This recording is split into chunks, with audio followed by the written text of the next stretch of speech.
Well, good afternoon, and thank you very much for giving me the opportunity to speak today.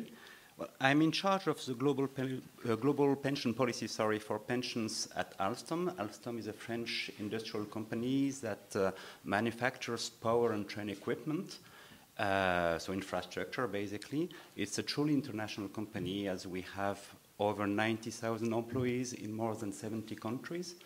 So we sponsor many significant schemes, both within Europe or within the Union and outside the Union. I think we have a fair knowledge in these areas that we can share with the politicians, and we are fairly involved and fairly interested in this debate. Well, I am myself a member of the Corporate Platform for the Future of Pensions of Europe, and I'm also the chair of the multinational advisory group that is hosted by Pensions Europe. So I will not only speak in the name of Alstom today, I will try to convey the common position, from many other companies that sponsor huge pension schemes here in Europe. My statement will be in two parts. First, I would like to address again, the social role of IORPs and what it means in terms of regulation. And then I would like to talk about the next steps, how IORPs can contribute to the wider agenda for growth, for pensions, and for investment in Europe. So again, I would fully agree that IORPs are primarily social institutions. They are set up to manage social arrangements that have been negotiated by social partners. Usually, all the social partners sit on the board. You have a joint governance of these institutions. And if you take IORPs, more generally speaking, they're only one piece within the broader social system of each of the member states. And I think this is very important because it has direct implications on any future regulation of IORPs. And we feel as companies that this social role is not fully acknowledged in the first draft of the IORP directives that was turned out by the European Commission. For instance, if you take the definition of the sponsoring undertaker, there is no mention anymore of the employment contract, and we really believe this is essential. It's not only a matter of wording. It basically means that since IORPs are social institutions, they cannot be managed the same way as financial institutions. And first, we strongly believe that prudential regulation should not prevent IORPs to be jointly managed by social partners. There are fit and proper requirements that are being introduced in the directive. We are fine with those requirements, but again, we strongly believe they should apply to the board as a whole and not to each individual member of the board. If you take the Alstom example, we sponsor a huge DB pension scheme in the UK, and the board there is a joint board with 4 trustee-nominated members, who represent, 2 represent the active staff and 2 represent the retirees. Then we also have 4 members nominated by the employer, representing the businesses, representing finance, representing the human resource. And on top, we have an independent chairman, and we highly value this joint management. We think it is essential that pension decisions are discussed and endorsed by social partners. Another topic that is being introduced by the directive is about the segregation of key functions. For company-sponsored IORP, you need to be aware that key functions are very often managed by the sponsor or employer. And we strongly believe that anyhow, both the employer and the employees have an interest that governance is as good as possible.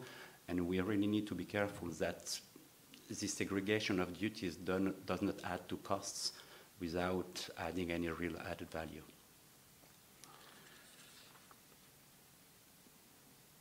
Then second thing I would like to address about prudential regulation. We strongly believe that prudential regulation should be principle-based and that it should be able to encompass and to acknowledge the wide diversity of IORPs throughout Europe.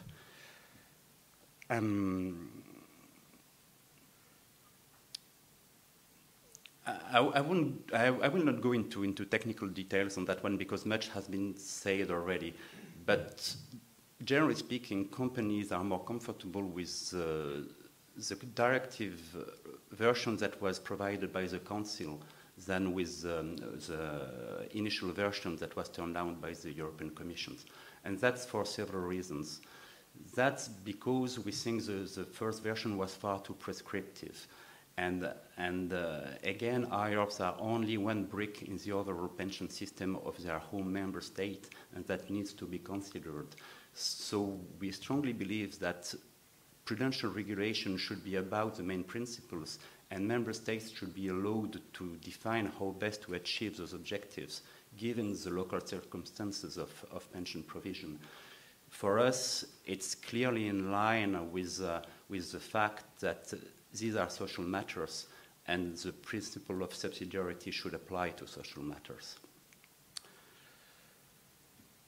Then, I mean, as the next point, maybe I would like to address what could happen in the future and how we as sponsor companies and IORPs more generally can contribute to the wider agenda of the Commission. There are two topics here. I mean, the first topic would be about pensions, the second topic would be about investment, and we strongly believe that basically the basis of the debate should not be Solvency II or solvency requirements or anything like that. It's not about prudential regulations. The basic debate is about the main principles stated in the white paper about pensions and in the green paper on long-term investments that were issued in the last few years by the European Commission. So if we talk about pensions, obviously, and this has been said already, we all believe that given the scarcity of fiscal resources, workplace pensions are expected to play a greater role in the overall pension provision tomorrow. Okay, that's fine, and I think IORPs and employers are happy to contribute, but the best way to achieve this goal is certainly not to unduly increase solvency requirements. If you want to achieve this goal, we need to be able to propose simple and cost-effective pension solutions to employers. And for instance, we are very worried that EIOPA still works on applying Solvency II to pensions. We think that's contradictory with the overall objectives of the Commission. And we think that anyhow, applying such solvency requirements would be both unfair and inefficient. You need to consider that, especially DB pensions, I mean, IORPs are pooled vehicles where you have the same pool of assets and liability, whatever the category of beneficiaries. So if today you add to the solvency requirements, in practice, what will happen is that only the actives and the employers will pay. In most cases, the retirees will not pay more, and it's not possible to decrease their pension benefit. So it's not the right way forward for us. I mean, the right way forward, if we want, and I think the key measure will be indeed whether more people in Europe are protected by a second pillar of a pension. The right way forward is to propose affordable and cost-effective pension solutions. Sorry. And second topic is about investment. Here we also see a big divergence between what EIOPA is working on and the overall objectives of the Commission. If you look at pensions, I mean, we broadly have, and I won't discuss the figures, but we're broadly talking about 3,000 billion of assets for European pensions, generally speaking, which is a huge amount of assets. And if you look at our liabilities, they are very long, our short-term needs are very predictable. So structurally, we are both able and willing to invest long-term and to act as steady and long-term investors, but we need the right regulation to do so. If you look at what happens in each individual country, you have many initiatives, sometimes led by pensions themselves, sometimes led by the local government also, but many initiatives about fueling these savings towards long-term projects. For instance, in the Netherlands or in the UK, recently major pension schemes have set up pooled investment vehicles to gather investments altogether and fuel this amount of money into infrastructure and other long-term projects. Alstom is a smaller stakeholder, but on our side, for instance, in the UK, we're currently setting up a direct lending portfolio, which basically means that we will commit and invest money over, say, 10 to 12 years with very few, with very little liquidity and very few opportunities to get it back. And to do so, we need the regulation to be steady and to allow us to do so.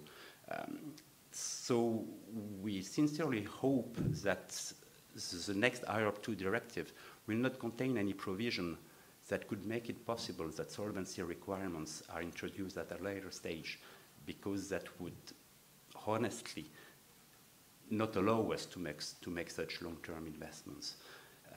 Again, as a conclusion, I believe that as sponsor and as IORPs, we have the means and we have the will to contribute to the wider agenda of the Commission. But we sincerely need the right regulation to do so, and this regulation must be adapted to pensions. It cannot be only derived from the insurance regulation.